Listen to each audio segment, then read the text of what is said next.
Hi everyone, I am doctor ताथिंका सौरभ शिवरे। आज एक टॉपिक पर आया हूँ।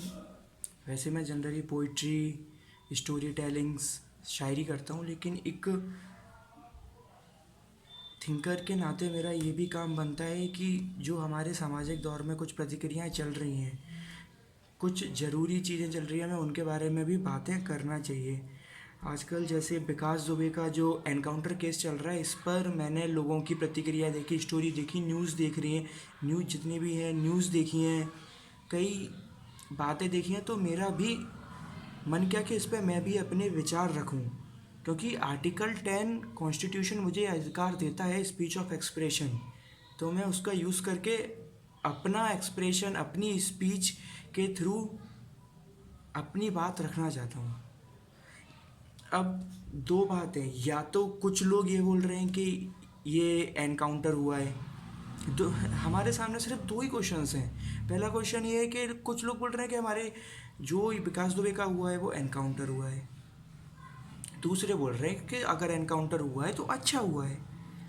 हम मैं किसी का भी सपोर्ट नहीं करूँगा, लेकिन एक बार जानने की कोशिश तो करेंगे कि अगर एनकाउंटर हुआ है तो वो सही है क्या, फर्जी तो नहीं। और अगर एनकाउंटर जानबूझ के करा है तो वो सही है क्या। पहला सवाल आता है कि एनकाउंटर हुआ, जैसा कि पुलिस रिकॉर्ड में बोला कि गाड़ी टोल टैक्स क्रॉस की कानपुर के बाद 10 किलोमीटर, अब जिसको उसको 10 किलोमीटर और ट्यूब भी 300, गाड़ी स्लिप हो गई। इसको जस्ट रिवर्स करके उज्जैन से स्टार्ट करते हैं।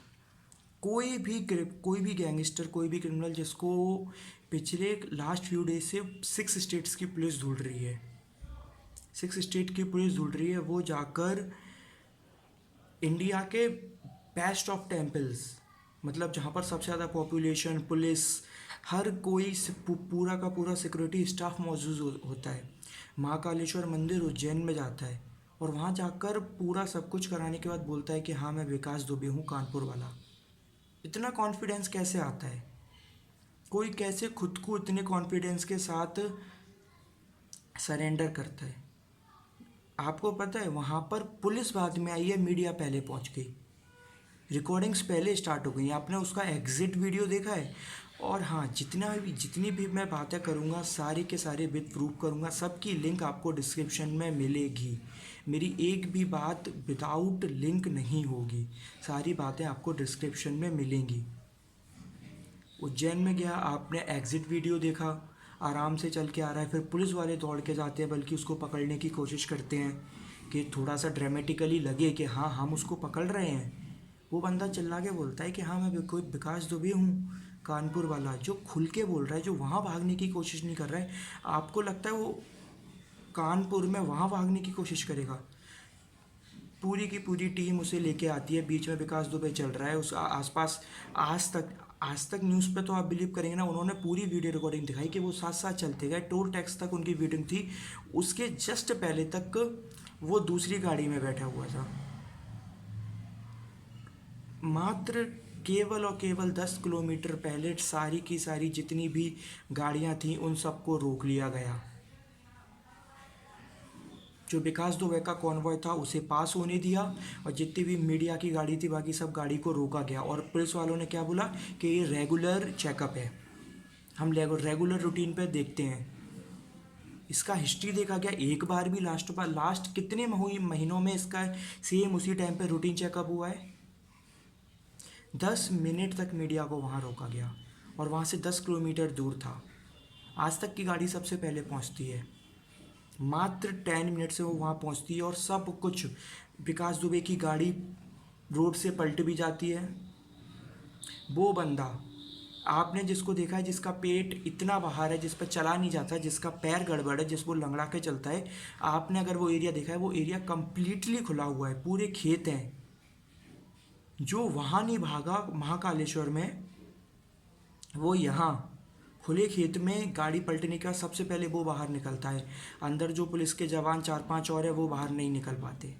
वो बाहर निकलता है, उनकी गन छीनता है, उन पे फायरिंग करता है, और बदले में फायरिंग करके उसका एनकाउंटर कर दिया जाता है। ठीक है, माना हमने एनकाउंटर उसका कर दिया।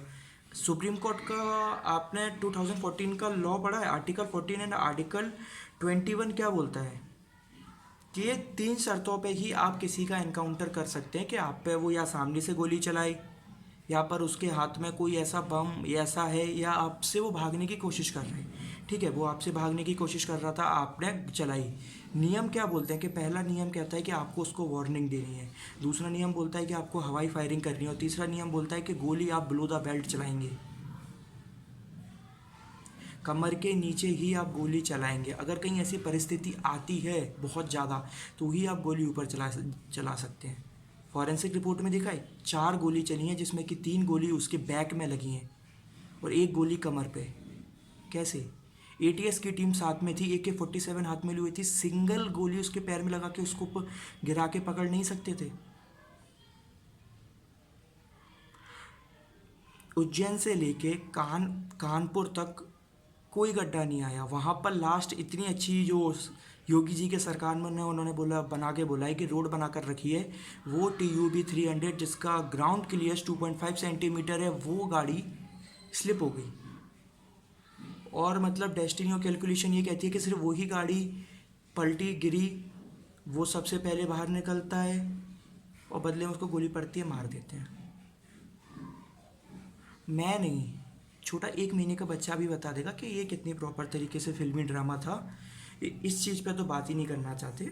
सेकंड पॉइंट पे लोग ज़्यादा विरोध कर, सेकंड पॉइंट पे लोगों को ज़्यादा मज़ा आ रहा है। सेकंड पॉइंट पे बोल रहे हैं कि जो भी कराए वो बहुत अच्छा कराए, जय योगी जय मोदी।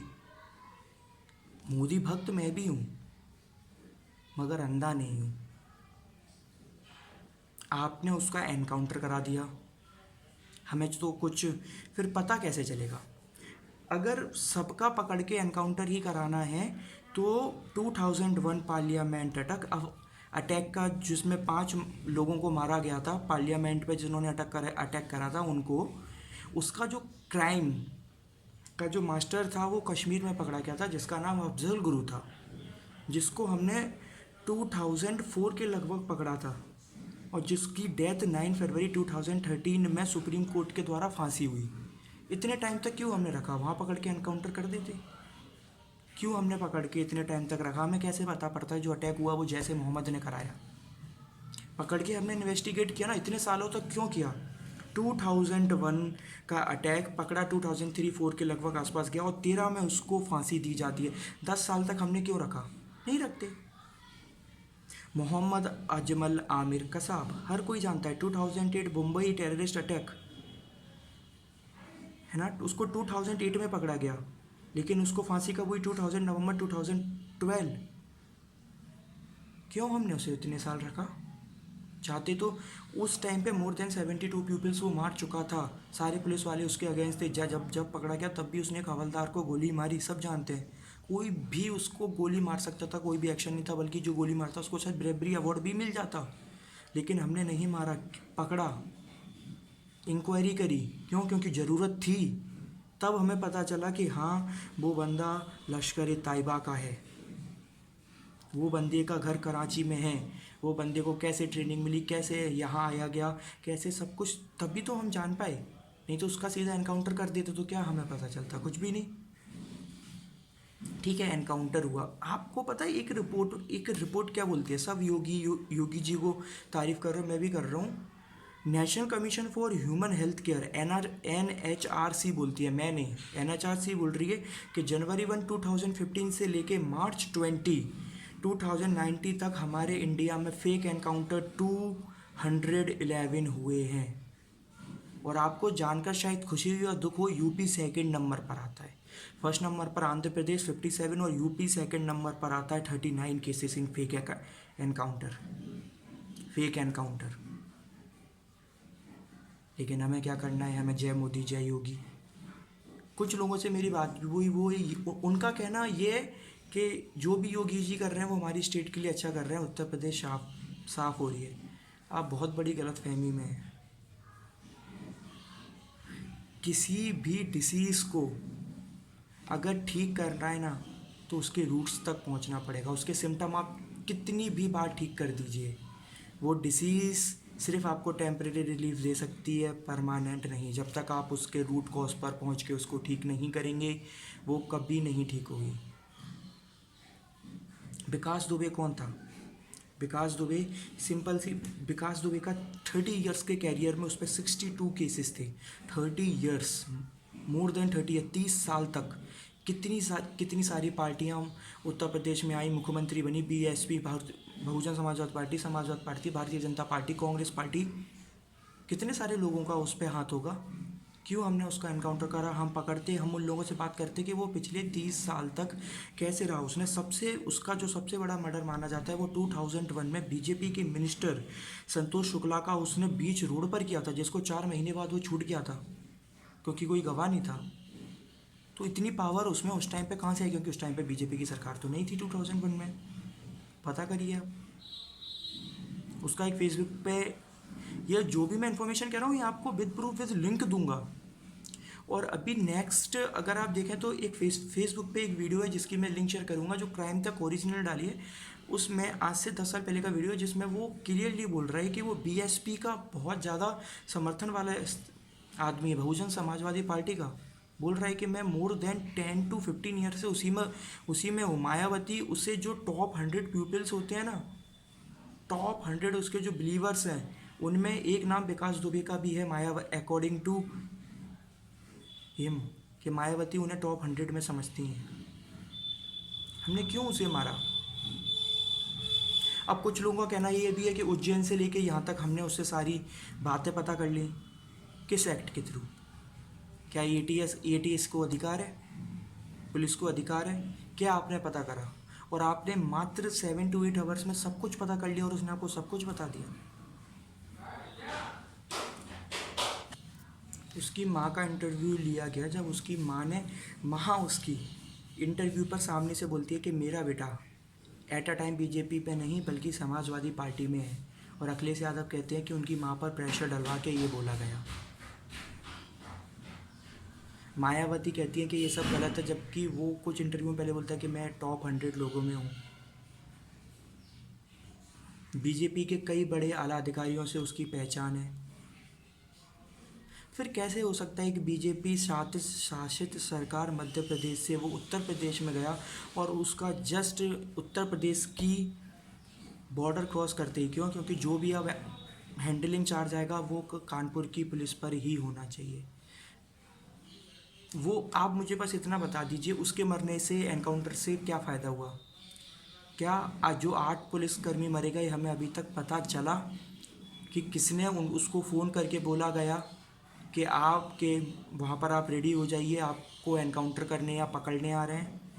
नहीं, बस कुछ कांस्टेबल्स को सस्पेंड कर दिया। सस्पेंड क्या है? पता नहीं कितने दिन के लिए सस्पेंड है, फिर उनको बाद में कर लिया जाएगा। सिर्फ सस्पेंड करा है ना, निकाला तो नहीं है, डिसमिस तो नहीं करा। मुझे आप सिंगल पॉलिटिक्स कैरियर में जो है, चाहे वो बहुजन समाजवादी पार्टी हो, चाहे समाजवादी पार्टी हो, चाहे कांग्रेस हो, चाहे बीजेपी हो, एक भी सिंगल लीडर आप बता दीजिए जिसका नाम अभी इस केस में आया हो। तो लास्ट 30 ईयर्स में उसका कनेक्शन एक सिंगल पॉलिटिशियन से भी नहीं था, मतलब जबकि खुद वो 2006 में 10 ईयर्स तक प्रधान रहा। प्रधान एक गांव का प्रधान होता है, जो जो पंचायत का, जिसके सारे अंडर कवर डेवलपमेंट उसके अंदर आते हैं। उस अपने गांव का प्रधान था 10 साल तक, और वो इलेक्शन के द्वारा होता है। एनकाउंटर बहुत ईजी है, लेकिन मेरे बस आप लोगों से कुछ यही क्वेश्चन हैं कि उसके एनकाउंटर से हमें क्या फ़ायदा हुआ, हमें क्या पता चला। अब ये है कि उसको तो गोली मार दी है, उसकी गुनाहों की सज़ा मिल गई है, अब योगी जी ढुड़वा लेंगी किससे? उसके साथियों को आपने साथियों को आपने मार दिया, उसको आपने मार दिया, अब कौन ढूंढ के देगा? मतलब अकॉर्डिंग टू योगी जी के जो लोग बोल रहे हैं, मेरे को नहीं पता योगी जी ने इस चीज़ की बोली कि नहीं बोली, तो मैं योगी जी पे कोई इल्ज़ाम नहीं दूंगा, लेकिन जो लोग बोल रहे हैं कि योगी जी ने अच्छा करा, तो आप लोग के अकॉर्डिंग ये है कि आप सब लोग जितनी भी जांच एजेंसियां हैं, सीबीआई, सीआईडी, और जितने भी ये लॉयर हैं, कोर्ट वोट हैं, जितने भी आप लोग के फ्रेंड्स रिलेटिव्स हैं, उन सबसे बोल दीजिए अब घर बैठ जाइए, क्योंकि आप लोगों की जॉब अब ख़त्म। क्योंकि अब जो भी फैसला वो एट अ पॉइंट पुलिस ले लेती है और एनकाउंटर कर देती है। कोई चार्जशीट बनाने की ज़रूरत नहीं है, किसी का किसी प्रूफ की ज़रूरत नहीं है, बस मार दो। हमें कहीं कोर्ट में नहीं ले जाना, हमें पता नहीं करना उसका कनेक्शन किससे है, या सच में ये है कि हमें पता है कि उसका कनेक्शन किस किस से है और कहीं हम पकड़ ना जाएं। सोचिए, विचार करिए, और आपके जो भी सवाल हैं मेरे प्रति कि मेरे इस पॉइंट ऑफ, मैं सबकी लिंक दूंगा, कोई भी क्वेश्चन से आप कमेंट में डालिए, मैं उसका रिप्लाई भी करूंगा। लेकिन आप न्यूज़ को पहले प्रॉपर तरीके से देखिए, समझिए, फिर सिर्फ योगी और मोदी भक्त के नज़रिए से मत देखिए। हमारा पूरा देश एक कॉन्स्टिट्यूशन पर चलता है, संविधान पर चलता है। हम संविधान के विरोध जाकर अगर ऐसे काम करेंगे तो देश कितने दिन तक चलेगा, आप खुद गौर करिए। संविधान को बचाइए, तभी देश बचेगा। और आपसे रिक्वेस्ट है कि जो भी आपके क्वेश्चंस हों आप कमेंट बॉक्स में ज़रूर पूछें। अगर कोई चीज़ मैंने गलत बोली है तो वो भी आप कमेंट बॉक्स में मुझे लिख के बताएं। धन्यवाद।